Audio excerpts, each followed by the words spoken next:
Hey guys, Michael Bullshad. We got a new bait coming out. Just an extra rate of fall bait that we have. It's an XTRA Fast Sink Bullshad. It comes in 6-inch and it comes in gizzard and bone. The reason I made it is a lot of my old customers, when I made the Generation 1, that bait sank very heavy. It was a very heavy sink bait, and a lot of people that got on with me very early on started off with that Generation 1 bait. So after much prodding and kicking, and I decided to make a XTRA Fast Sink Generation 2. What I've done here is I've added a lot of weight in the head, so when it sinks heads first. When you start your retrieve, it levels out as it comes back to the boat or come back to shore if you're on the shore. It's a very heavy bait. I think it's like almost 3-ounce bait. It's an ROF 23, meaning it goes 23 feet in 10 seconds. That's about a 2 foot per second average on the average. But I'm really excited about this bait. This is a good wintertime bait. We fish it on ledges, we fish it deep, we fish it on points, we fish it uphill, we fish it around docks. Those fish are not going to chase as much in the wintertime. So you got to get down there with them, and getting that striker zone is a lot shorter in the wintertime because it's a lot colder. So this bait helps to get it down there a little bit more. Think of your jerk baits, think of your A-rigs, think of that kind of, those kind of baits, that same kind of application. Deep channel edges, overbrush piles, that kind of thing. While on Facebook, a lot of the guys were asking about top hooking this bait. And for some reason I thought everybody knew how to top hook a hard bait, but apparently not. So what I'm going to do is I'm going to share with you how I top hook a hard bait, or my bait in specifically. And that way you have all the hooks are basically taken off the bottom and you're just using the top. So let's go look into detail on that. Here's what we're going to try to do. What I've done here is I've used some braid and I've attached it to the line tie at the front, and I've attached it to a #1 treble hook Kevin Van Dam Mustad hook. Just basically a short stinger there. And I've also added 2 rare earth magnets on the back. These are not your everyday magnets. These suckers are pretty strong. They hold that hook into place. So what you do, stingers it, holds it in tight. So when it catches the fish, boom. Okay, so let me show you guys how we're going to do that. Take an XTRA Fast Sink. For safety purposes, we're going to take the hooks off.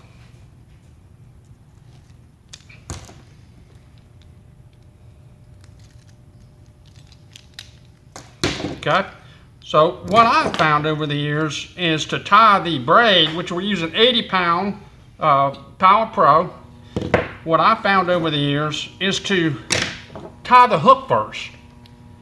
That's the easiest, that's the hardest part. So let's just go ahead and tie it first. I'm just using a basic improved clinch knot, doing it about 7-8 times.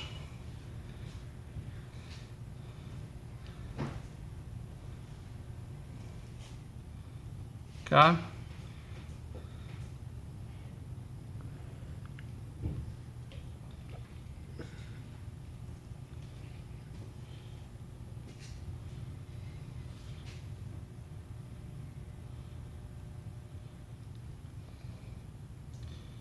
Good.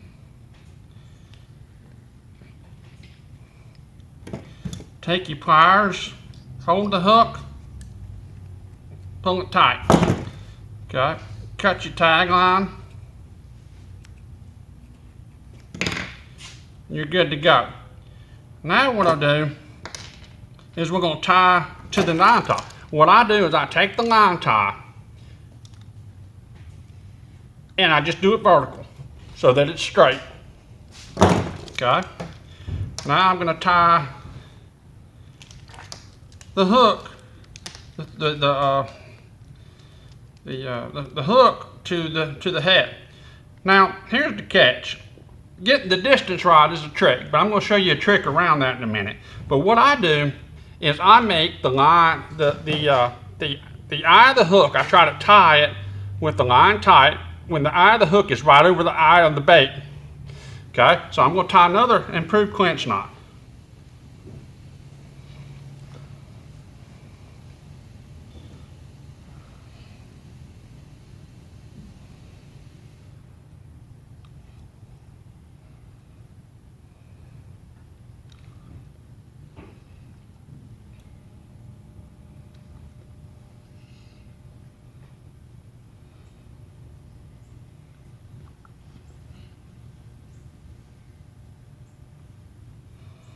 I swear getting old sucks. You can't see what you're doing. Your fingers are fat.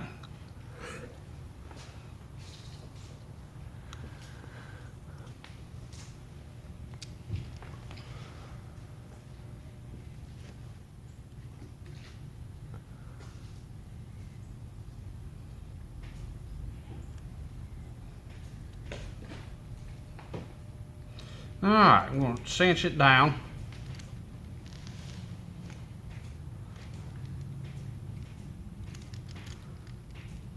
Not the prettiest knot I've ever tied, but it'll work. What I don't have here that I normally do when I use braid is I use super glue. I super glue my knots so that they don't come undone. It's a good thing to do, especially when you use this knot, which is not really ideally for braid. And here you go. That's actually perfect. What I did do before is I made one and I got it too long. You can see this is way too long. You can use that, but if you make it too long, all you got to do is wrap it around your eye and it makes it shorter. You can wrap it around as many times as you want. Each time you lose about a ½ inch. So take advantage of that. It don't have to be that pretty, but it's still nice and pretty and nice and easy, nice and clean. Okay, so now that we got our setup, we need to put the magnet in.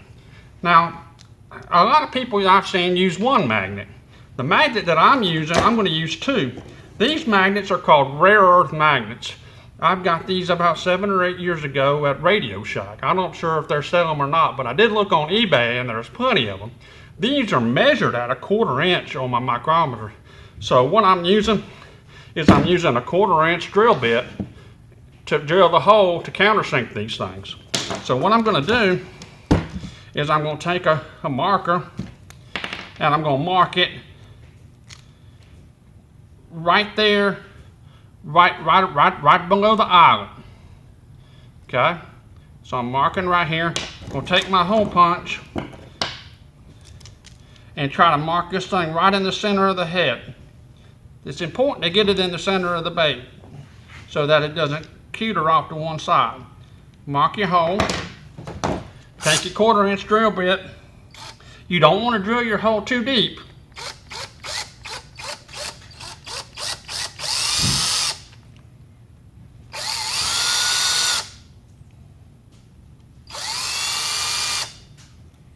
Okay, what I'm trying to do here is I don't want to completely countersink the weight. I want the weight to be sticking out about 1 millimeter. Okay, that's about perfect. Okay, if you drill it too deep, just put some filler in there and you can get it about right. But you want it sticking up. It just seems like the magnet works a lot better. Okay, so basically, boom. You want the flat surface on the bait. See, that's one magnet. Now what I'm going to do is I'm going to take some epoxy, mix it up, good.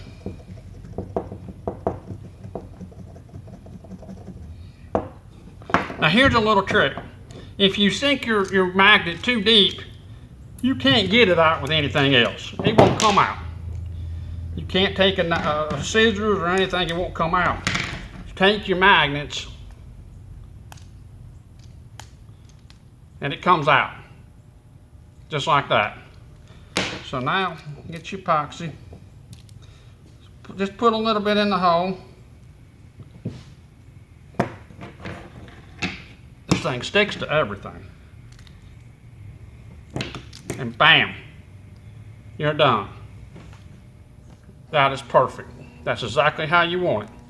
Now I'm not going to go into drilling the second hole, but you get the idea. You want to drill the other one right about that time. So see how it's just a little bit below it? Just put 2 of them in there. 2 is always better than 1. Okay? So let me talk a little bit about this. Okay, so what this now gives you is it gives you basically a top hook. This goes over cover a little bit better. It goes over rocks a little bit better. It's basically, you can fish it down on the bottom without hanging in anything. You know, a lot of people that, you know, they're afraid to use the bait. You just need to make sure that you're ready. I mean, this works. It works really well. It's just kind of tedious for me to do every one of them, but it's really simple to do, as you saw. There's no catch about it. Now, there are other ways to do this, you know. You can use different types of leader material that I just use braid. You can use the tooth-proof stuff that Matt Allen and them on Tactical Bassin recommended. I found it to be a little bit difficult. It got to be quite a bit, you know, I had to go around the end of this thing a good bit. So while it's still strong, it just lacks a little bit of tightness there. But it works really, really well. You can also use what I've used for years and I don't have in here is the 7-strand wire and the leader sleeves. The trick with the 7-strand wire and the leader sleeves is you need to be able to match the hole with the leader sleeve so you don't get too big or too small so that you can put both of them in there. Usually when I go on vacation to the coast is usually when I go stock up on leader sleeves and stuff so I can do stuff like that. That works very, very well. But I hope this trick helps you and catch more fish, save more baits. You also might want to invest in a plug knocker. I like the one on the rope. I can honestly say I have never lost, I don't think I've lost more than 2 or 3 in my 10 years of doing this down deep. I mean, I can't even remember the last one I lost. So always have one handy. Then you got the clients that like to fish for squirrels. You're gonna need one of them extended ones to get up under the trees and stuff. So, you know, be ready. Just, you know, those things pay for themselves the very first time that you use them. So it's a good investment to have. So I hope this helps you enjoy it. Catching more fish on the XTRA Fast Bull Shad. Thanks for watching.